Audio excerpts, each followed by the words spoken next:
Greetings everyone. Today I want to test out a Ethernet cable tester I found at a Japanese surplus store here in the Philippines on one of the back shelves. This one right here. I paid about 20 pesos for it, which is about 35 cents US. My better half says she could have gotten it for 10 pesos, but it's really not a big investment. And now I get to try it. Well, I'm going to try it and see if it works. If it doesn't work, I'm going to have to fix it. And yeah, so let's see how things go.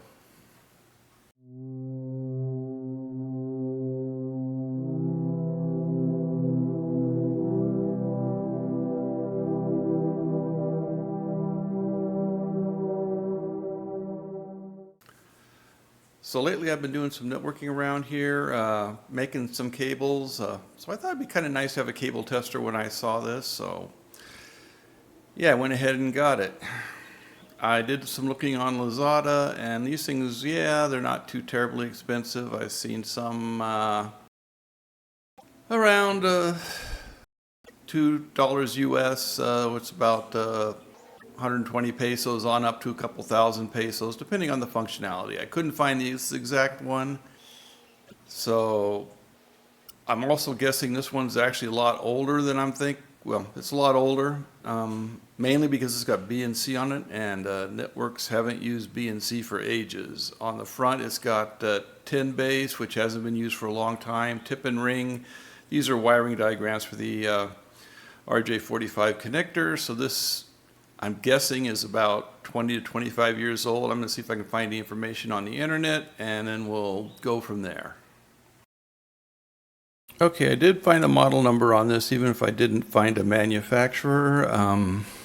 Yeah, it's 25 years old. It was made way back then. I actually saw some people selling stuff still in the bag, but you can also tell by the construction, it's definitely not modern construction here. It's sturdy, built to last, even if it is plastic. Anyway, before going too far, we need to test this, so I'm going to pop off the battery case here and see what it looks like inside. And I've got a 9-volt battery. I'm pretty sure that's what this takes, looking at the battery case. Oh, and here we see our first issue. That battery connector does not look in too terribly good a shape. Wow, black wire's off, red wire's off. Okay, I think we found the first problem here. Yeah, okay. I'm going to have to get a replacement for this. In the meantime, let's finish taking this apart. Standard Phillips head screws all come out pretty easily accessible. That's another way you know it's not modern. Everything's easy to get to and take apart. Okay. Let's go ahead and pull the top off this thing. This is actually two pieces. You have a transmitter and a receiver. Right now we're taking the transmitter apart. Okay, there's our circuit card, and oh, that just lifts out. Okay, like I say, they don't build them like they used to build them. Got a couple of IC chips, got some diodes, got some capacitors and resistors. This is a single-sided, single-layer circuit board, so it should be easy to figure out how this thing's working. Anyways, oh, I see we've got some corrosion on the RJ45 on the transmitter side, so we're going to have to clean that up too. Yeah.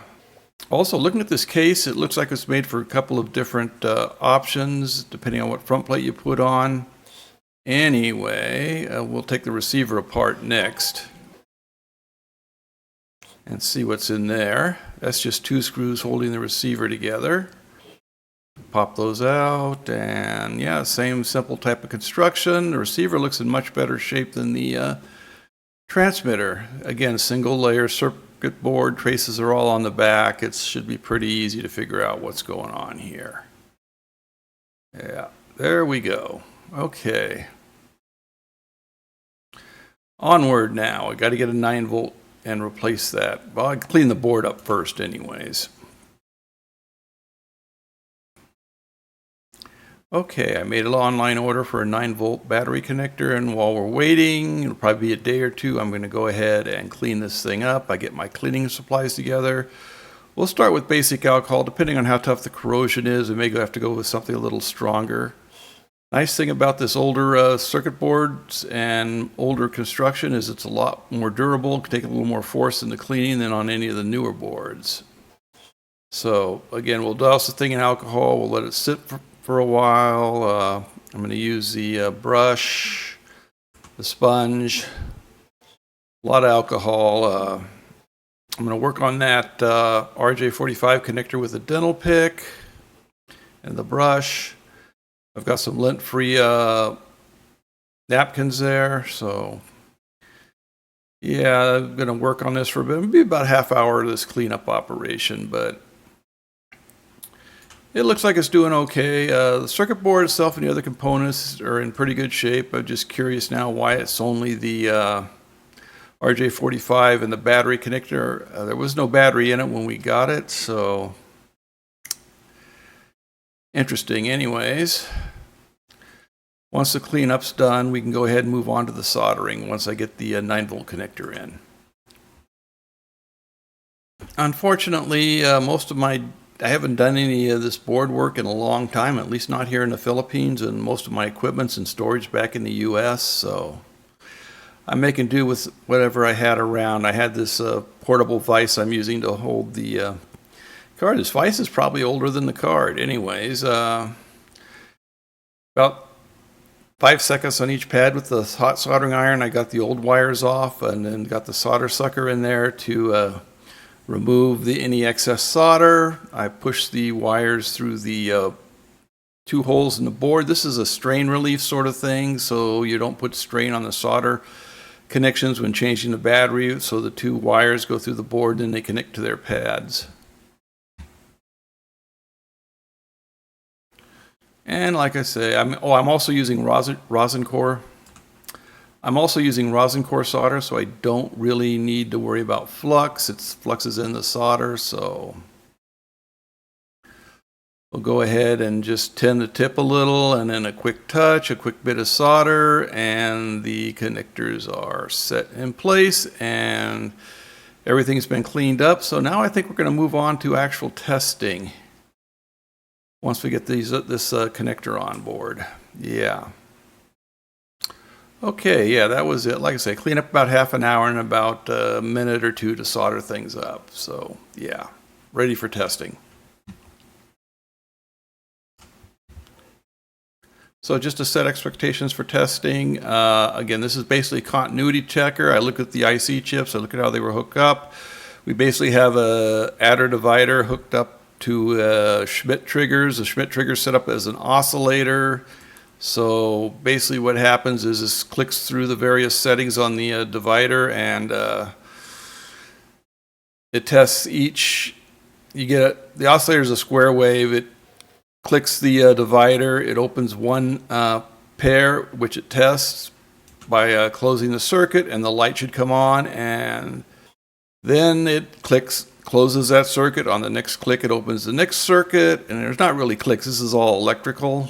So anyway, as we go through, and each light will come on in sequence. The light will stay on for right around a second, then the next light should come on, and if all 4 of our pair lights come on, that should indicate that at least continuity-wise, the cable is in good shape. Again, this doesn't really test data transmission or anything like that. So yeah, that's basically what it does.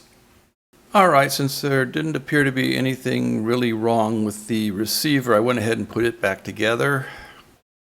Now I'm going to leave the transmitter out of its case while I hook up the 9-volt battery to see if it works.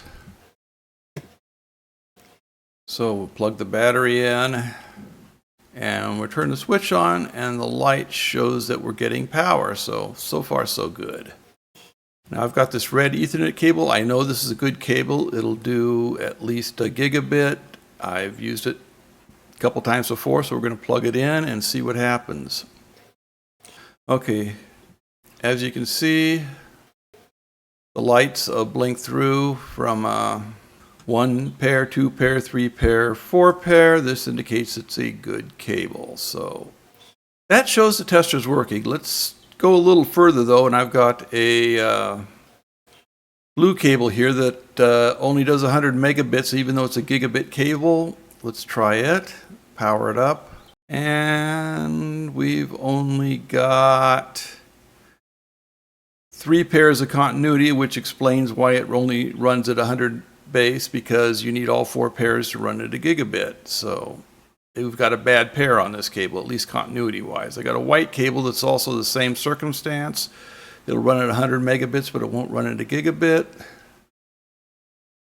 And we can see on this one also there's a missing pair, or a pair that's not good. So yeah, that's showing us that this is actually working. Yeah, pretty cool, huh? Okay, moving on.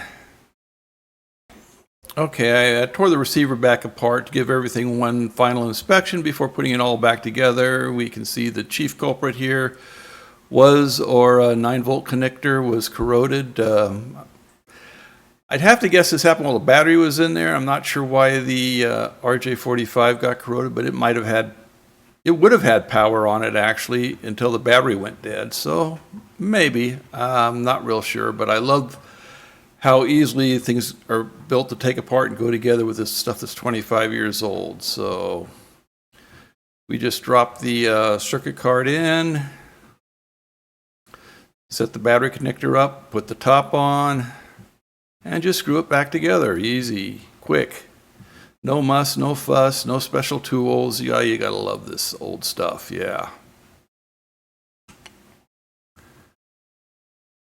And yeah, battery case goes back on and everything looks good. Same with the receiver. We just drop it in, put the cap cover on, and we put the cover on, and then we just insert the 2 screws, and that's it. It's all back together. So yeah, like I said, I love old stuff. Easy to take apart, easy to put together, not like this new stuff. So anyway, there we go, ready to use it in my work. Yeah.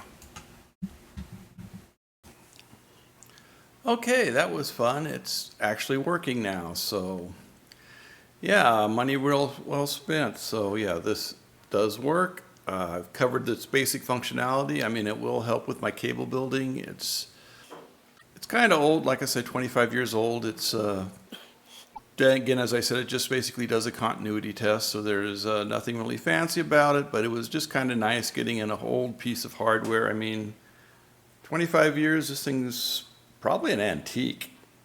Well, I doubt it, but you never know. Anyways, yes, I was able to get it working, so tested a few cables. It's going to be a big help around the lab here.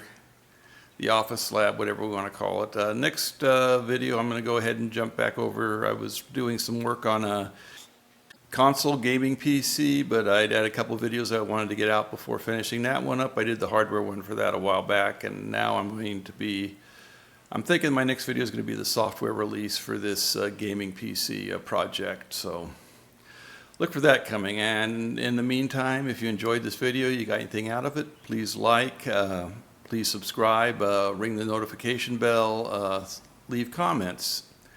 Always happy to read comments. Anyways, we'll catch you on the next video.